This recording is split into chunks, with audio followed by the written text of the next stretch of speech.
Yo, what's up guys, welcome back to another video. This is a reaction to 12 things not found in schools anymore that we want back. I think I've now got myself pretty deep into a rabbit hole of reacting to stuff like this, where it's looking back at things from the past that I may have never seen before, may have never heard of before, but some of you will have grown up with and all of that. But yeah, for some reason I find this really fascinating to see how just different, even things like this, things in school were, but yeah, different topics as well, or just society in general. I just find it quite interesting to see how it was, because I've never really looked into this stuff before. That's like a tongue twister for me. And yeah, you can see all of these, like these types of videos are things that I probably will check out at one point. Things no longer found in movie theaters, probably not that one. If you grew up in the 70s, I feel like I'd find that one interesting. This would horrify parents today, I feel like I'd find that interesting. Yeah, just growing up in the 80s one. Yeah, all of these things. And yeah, maybe I'll check them out in future. If you continue to enjoy these reactions, I'll continue doing them, but I'm enjoying them personally right now. So yeah, we're going to just check this out and see what's... I know school was different in quite a lot of ways, but specifically I don't know what. I just know teachers were allowed to lay their hands on students at one point. I don't know how long back that stopped, but probably like what, 30 years ago, minimum, maybe less actually, maybe like 30 years ago minimum, so like the 90s. I'm not sure, but yeah, we're going to jump into this. Links are in the description to my Patreon as well if you want to see some more of my reactions that I can't post to YouTube, but let's just check this out.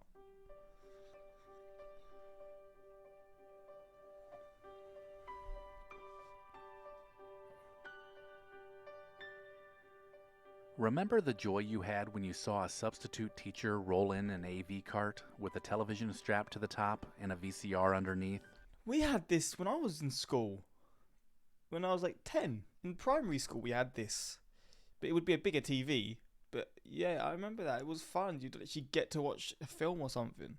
I remember one in high school, we had that thing. We had like a cart TV brought in and we watched...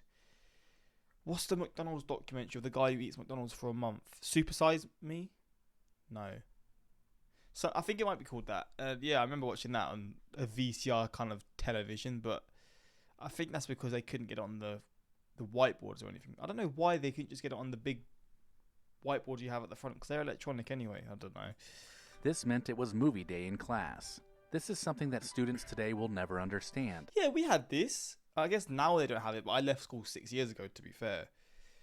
Maybe I was the last generation that had this kind of thing. Because most classrooms are now outfitted with built-in projectors and smartboards connected to computers. And then we had smartboards and that as well, but we did tend to watch on these TV things. The old metal carts carrying a boxy television was special, and it brought a sweet feeling of relief to classrooms full of kids. It's true. But within the last decade or so, these have almost completely been phased out.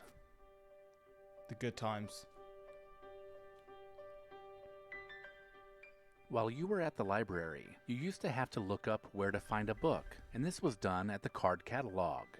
The Dewey Decimal System kept everything nice and organized, and it allowed you to find things relatively quickly if you knew how to use it. I don't think kids today have even heard of the Dewey Decimal System, because students no longer have to sift through tiny drawers to find a particular book. Computers have replaced the card catalog altogether, and everything is available with just a few clicks on a keyboard. Never heard of this in my life. Dewey system. Speaking of the school library, do you remember the checkout cards that were attached to the back cover of every library book? The card list... I do remember that, and you'd, like, everyone who would have had it, you'd write their name, then they had it for however long, then they obviously brought it back, and then the next person writes their name. Are they not still a thing, though? Surely they are still a thing in some libraries. In my school library, it was a thing. Listed all the people who had checked it out before you, and it was fun to see if you recognized any names. School libraries are generally called media centers now, and they have far fewer books in them. The checkout card in the back of books has disappeared, replaced with a barcode that allows librarians to scan the book, which is tracked through a computer program. The experience of checking out books at the library has changed drastically, and many of the details that made it special have disappeared. It's crazy seeing the 40s, 1941, 42, 44, and now what, we're nearly 100 years or 80 years from that. God damn. Those students would now be what, like 90 or 100 years old? Crazy to think. Chalkboards too have been replaced. Now dry erase whiteboards and interactive smartboards are used in place of the iconic chalkboard. How many of you remember being called up to write on the chalkboard? Or maybe you were one of the kids chosen to clean out the erasers by clapping them together.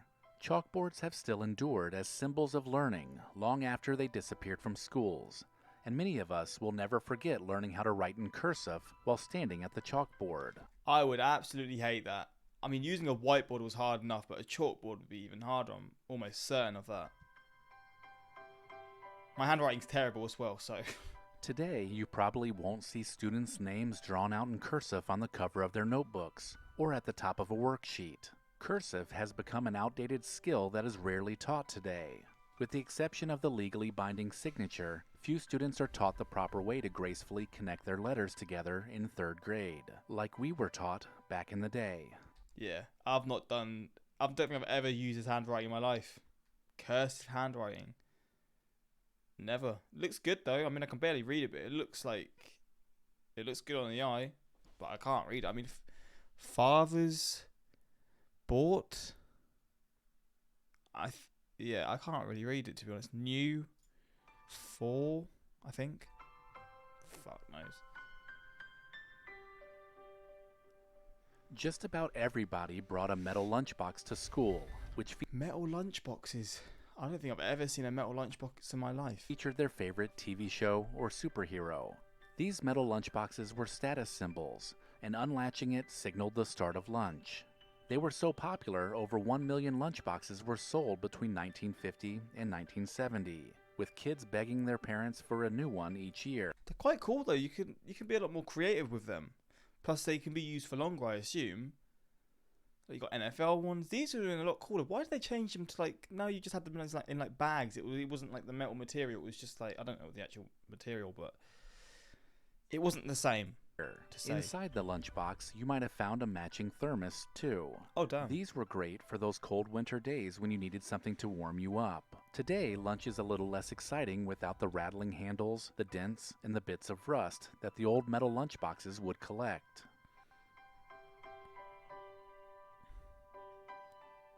Before the world was introduced to Google Maps, teachers had a set of pull-down maps hanging above their chalkboards.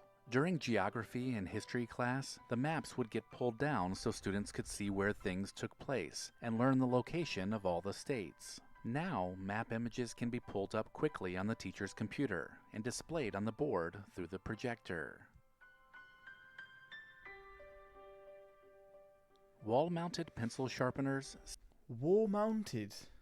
What? seem to always tear your pencil to shreds, but nonetheless, these devices were in just about every classroom you attended. You either sharpened your pencil unevenly, or the metal casing would detach, and all the pencil shavings would spill on the floor. Since then, and maybe for the better, these manual pencil sharpeners have been replaced by electric sharpeners that do a better job. They're just on the wall. I didn't realize they would just literally have sharpeners on the wall. God damn. Overhead projectors that rolled around on a cart used to be a fixture of every classroom. To display math problems or vocabulary words so that everyone in the class could see it, teachers would use an overhead projector and clear sheets of plastic that could easily be cleaned between lessons. Now it has become more common for teachers to prepare PowerPoint presentations, use YouTube videos, or even use an iPad to work through class problems.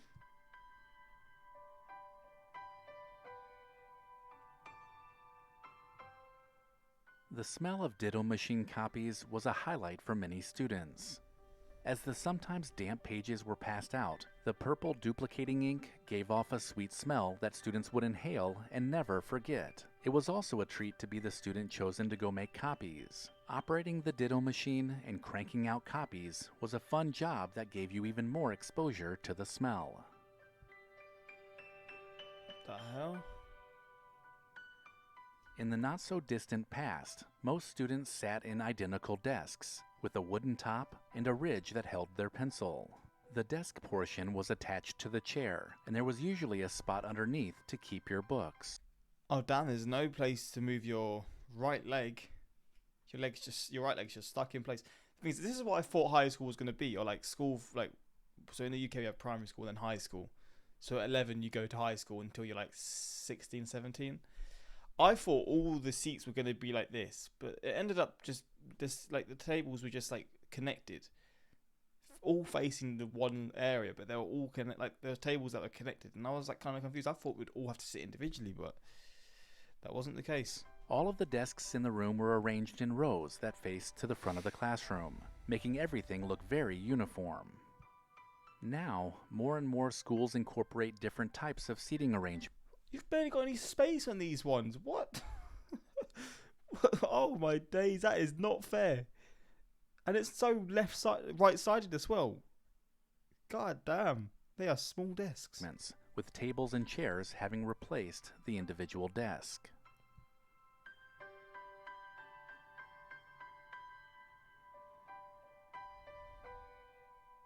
To wrap up this video, let's not forget about the handwritten gradebooks and handwritten report cards that we used to get. The gradebook was always by the teacher's side and required that every grade be entered and averaged manually.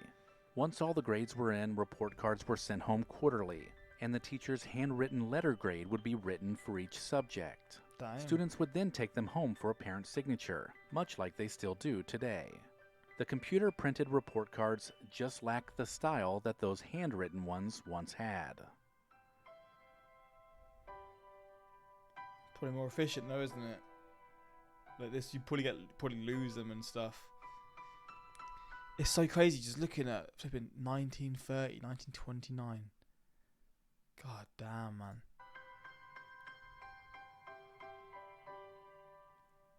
I hope this look back at how schools used to be brought back some fond memories for you. Let me know in the comments if I missed anything.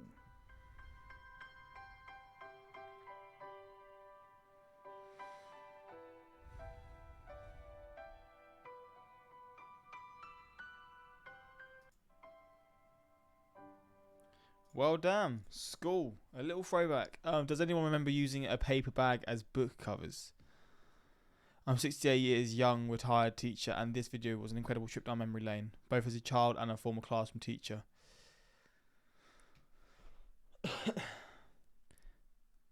My dad was absolutely lost trying to help me with school homework. I still remember the day I asked him to teach me how to write in cursive. I can't do cursive. Again, I've never even seen it. But my handwriting in general stinks, so it probably would have been useful for me. I was always amazed no one in my school lopped off a finger in the old paper cutter.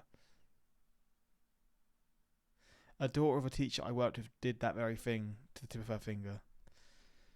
Oh, that is disgusting. Oh my god. Yeah, hopefully you enjoyed this reaction. That makes me cringe.